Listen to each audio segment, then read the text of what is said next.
location. Mr. Jacobson, is anyone in attendance there? No.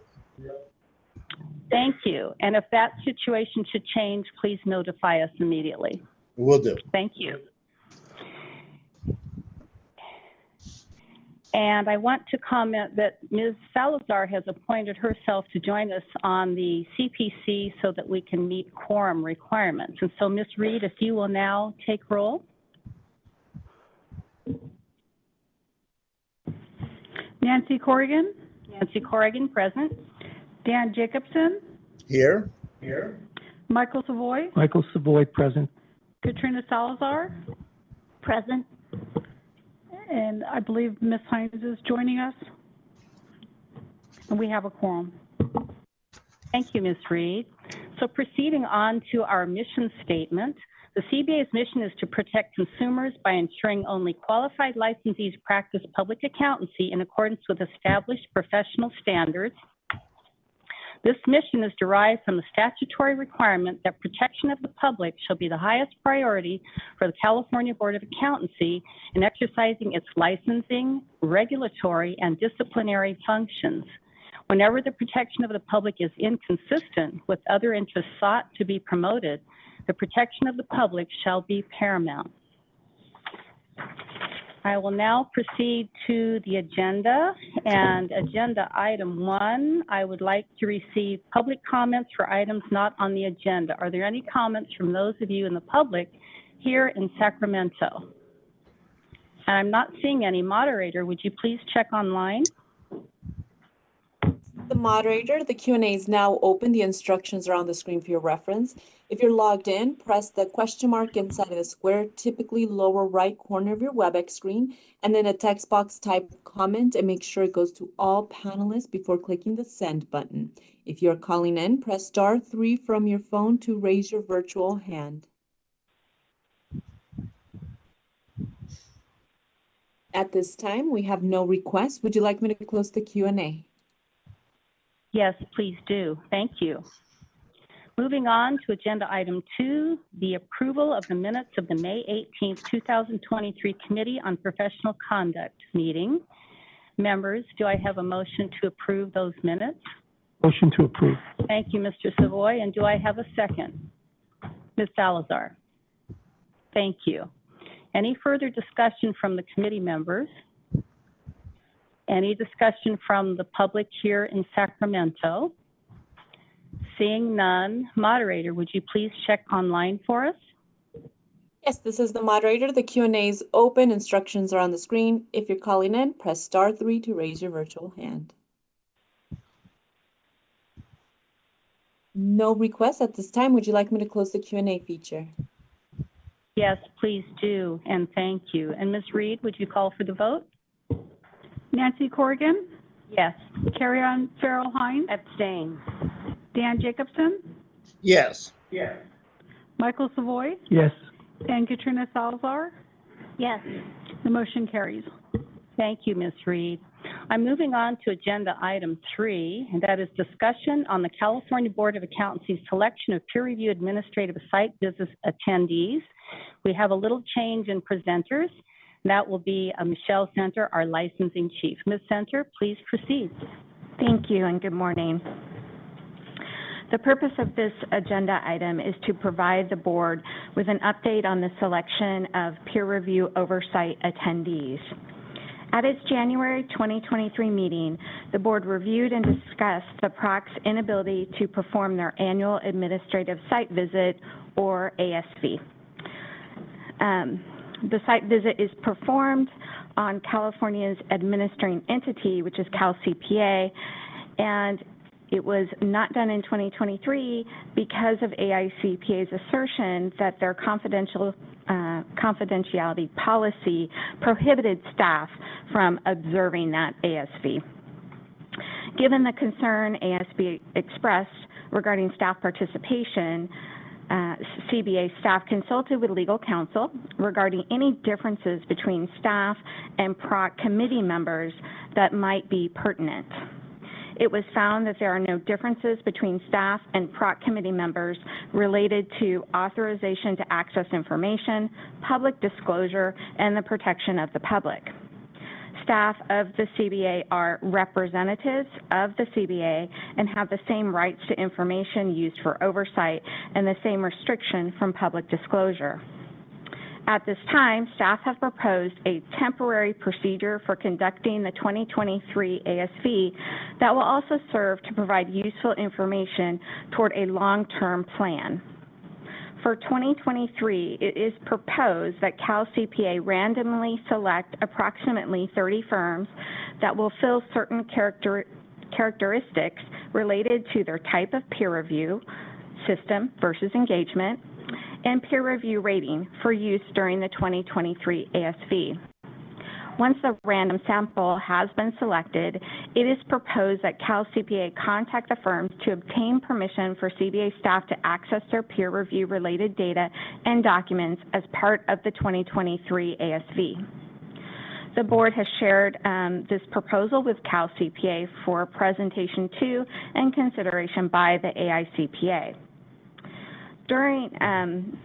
During this proposed 2023 ASV format, attendees will also review each step of the ASV summary checklist, which is included as attachment 3, and discuss what information or evidence is sufficient for the PROC to consider the step complete.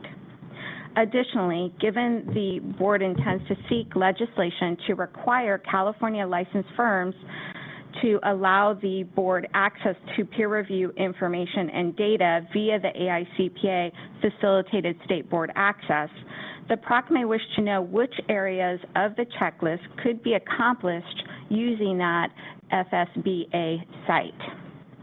This approach will allow PROC to perform the 2023 ASV and will serve as an opportunity to gather further information to continue discussions with Cal CPA and AICPA on the best way to proceed going forward in the hopes a mutually agreeable resolution is reached that can be brought to the board in a future meeting. I'll now turn it back over to not President Salazar is listed here, but to Ms. Corrigan, and I'll do my best to answer questions. Thank you, Ms. Center. Members, do we have any questions, comments, suggestions for Ms. Center? Anyone from the public have anything that they would like to add here in Sacramento? I see that we have Mr. Fox, and we have members of California Society approaching. If you go ahead and introduce yourselves, thank you. Good morning, Jason Fox, the California Society of CPAs. So I'll turn it over to Mr. Simonian to kind of touch specific to this, but I think it's important to just kind of do a level set, and the board staff does a good job kind of articulating this. Considering where we started a couple of meetings ago, I think we've come pretty far. We've checked off 2 of the items.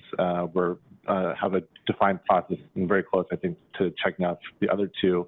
So this is the main kind of final piece. And so I just want to acknowledge the good positive momentum we've had, and we appreciate the board's willingness to kind of work with us and other stakeholders as we approach this. And so I'll turn it to Mr. Simonian, who's had conversations with staff specific to how we approach the site visit, which is an important piece of the oversight of the program.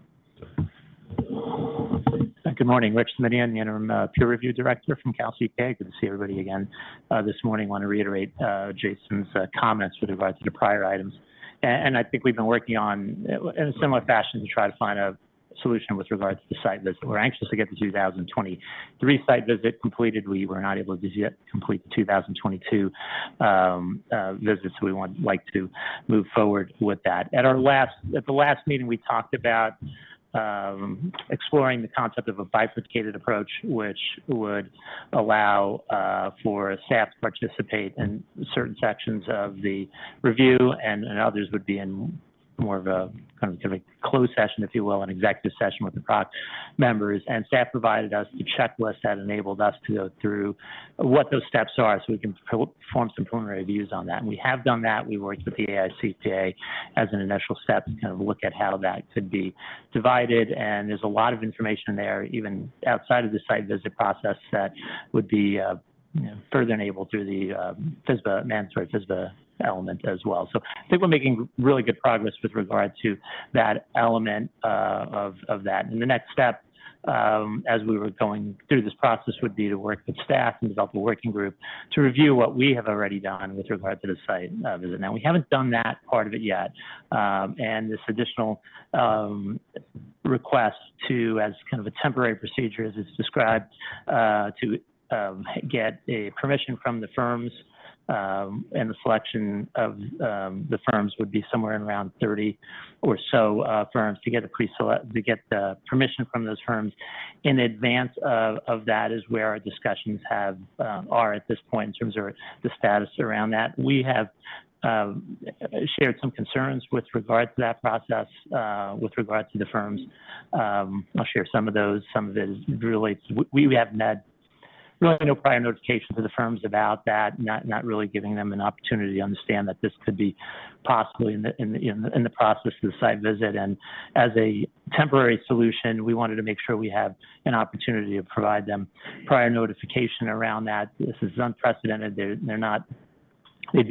There'd be some time needed just to make sure that we're clear on what the objectives are and how this would impact things like even their future peer reviews and things like that. So we haven't completely vetted that element of it, but we have shared with staff that is somewhat of a concern. What we've really been focusing in on is if we can accelerate the site visit process to begin at least putting this process in place once we have evaluated this bifurcated approach. And the hope would be that as we go through that process, staff would have clear visibility as to the items that do provide the information that's needed, and to the extent there's still a gap or a shortfall, that at that point in time we could go through and get the necessary permission around that. But that's still kind of a work in process.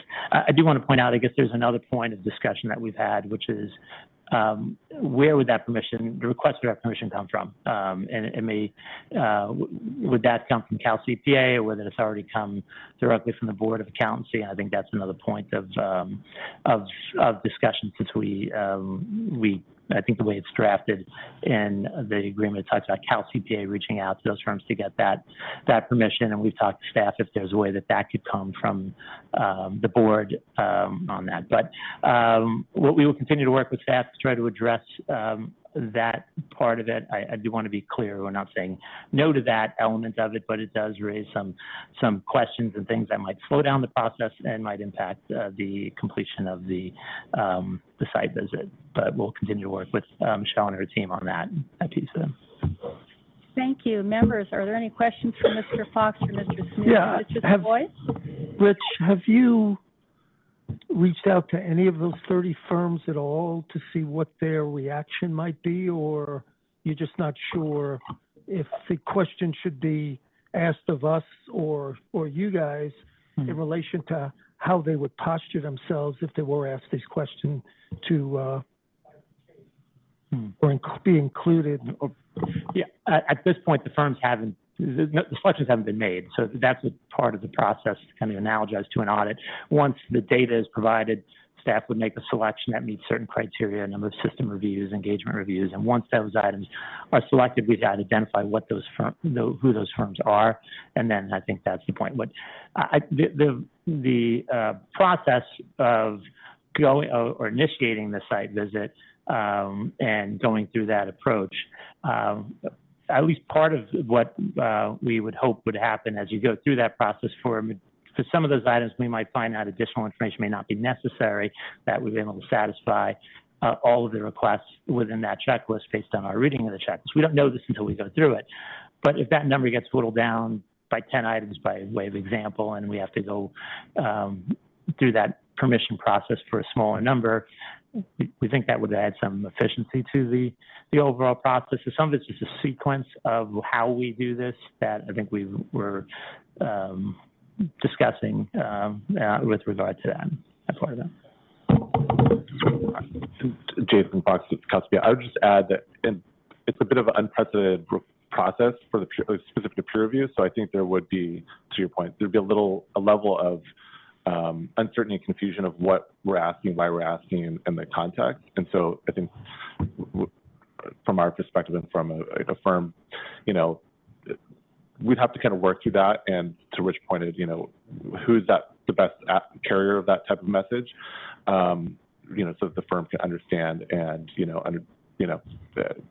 be able to respond appropriately. And so that, I think that's why there's some heartburn on our end of kind of pursuing a Plan B approach, understand the rationale for it. But if we're moving towards a good progress on the initial plan that we have kind of agreed to pursue the last couple board meetings, we don't want to kind of distract on that process. So,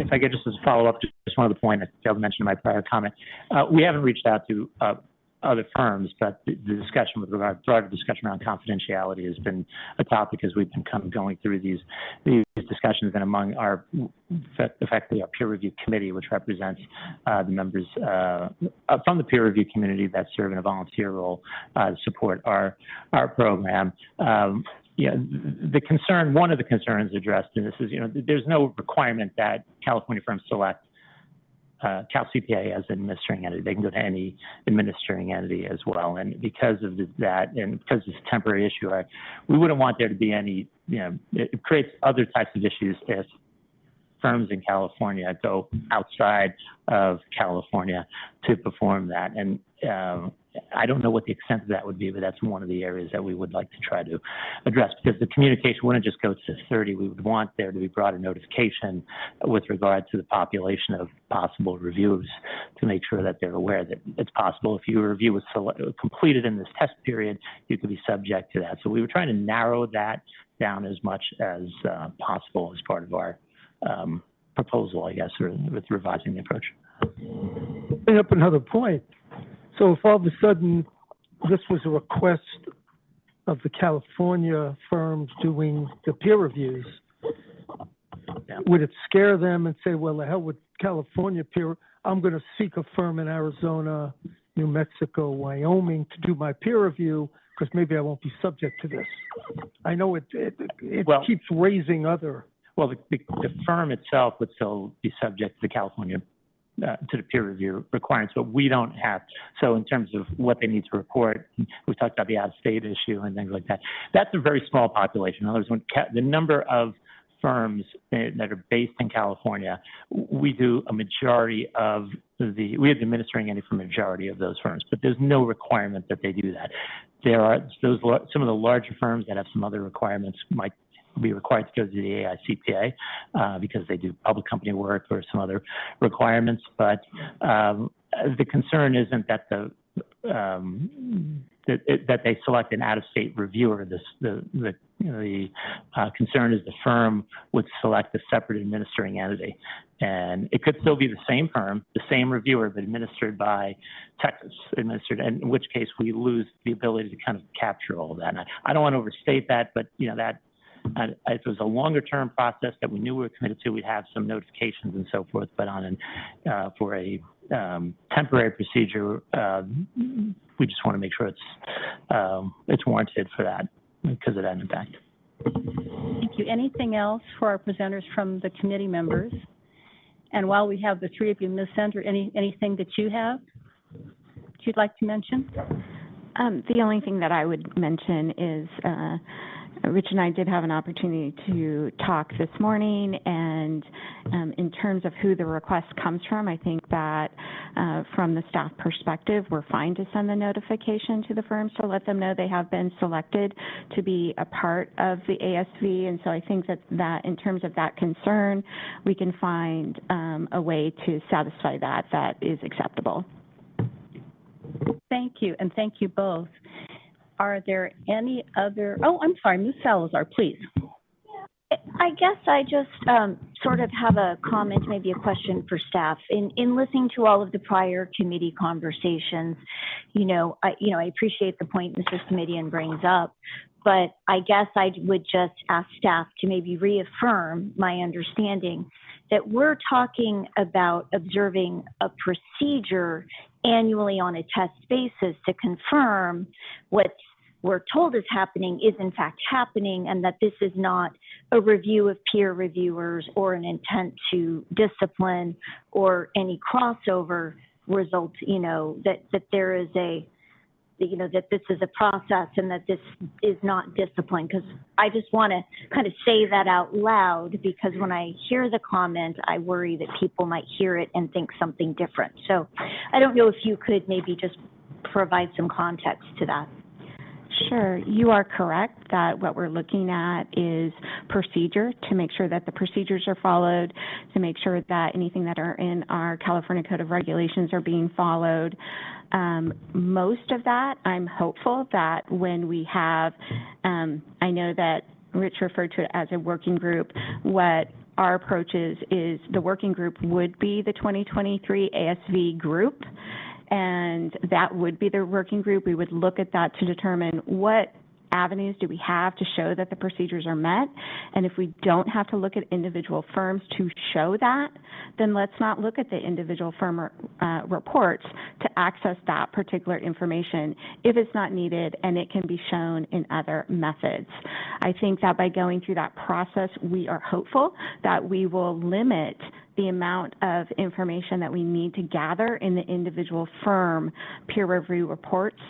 And that might be a way to bifurcate going forward in terms of something we can present for consideration. So we want to find that balance to make sure that we are doing our role in terms of being appropriate monitors of the program.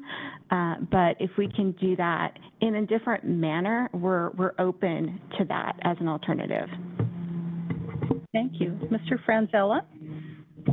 Thank you. And just one point, that this is an interim solution. We're trying to find there's a lot of uncertainty, at least from staff's perspective, as to what things are considered confidential by the AICPA, what those items may be, and what might be the trigger when a staff member they believe shouldn't be involved in the visit. But at this point, it's not been very clearly defined. So this opportunity is here for us to kind of identify how much can we get done. Then when we're in the confidential information, where is it at?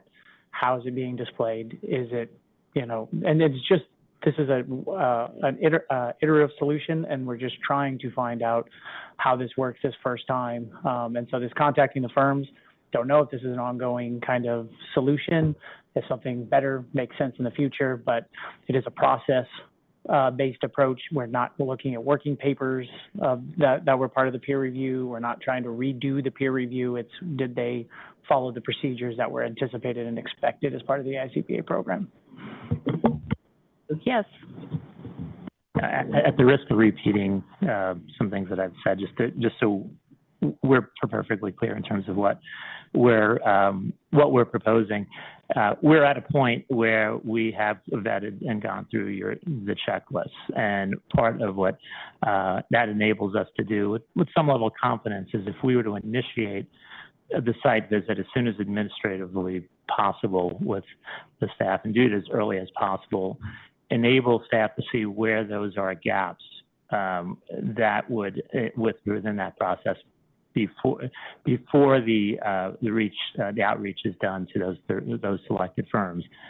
That would be our preference, and that would enable us not to have the process slow down at all, still giving sufficient time, hopefully, to be able to address any gaps that might be in there, and then do that. So we're really looking for that not to be a gating issue with regard to the site visit as an alternative approach. Not to say it wouldn't still require all 30. It may very well as we go through this, but going through the process with the 2003 actual checklist and going through that would really give us, both sides, I think, real clarity on where there is that type of need for additional information that would require the permission. Thank you. Anything further, members? Anything further, gentlemen? Ms. Center, anything further? No, and any other comments from the public here in Sacramento? Seeing none, moderator, would you please check online for us?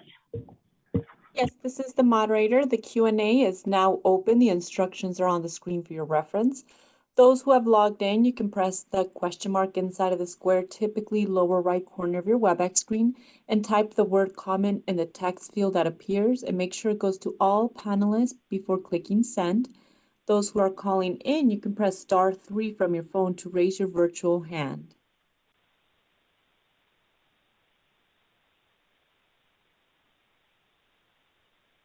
At this time, there are no requests for public comment. Would you like me to close the Q&A? Yes, please do. Thank you, Mr. Fox, Mr. Smidian, and Ms. Center. I'm now moving on to agenda item 4. This is the agenda item for items to be considered on future meetings. Anything, members, that you have to suggest? Seeing none. Anyone from the public in Sacramento? All is quiet here. Moderator, would you please check online? Yes, this is the moderator. Q&A open. Instructions are on the screen for your reference. Those who are calling in, star 3 to raise your virtual hand.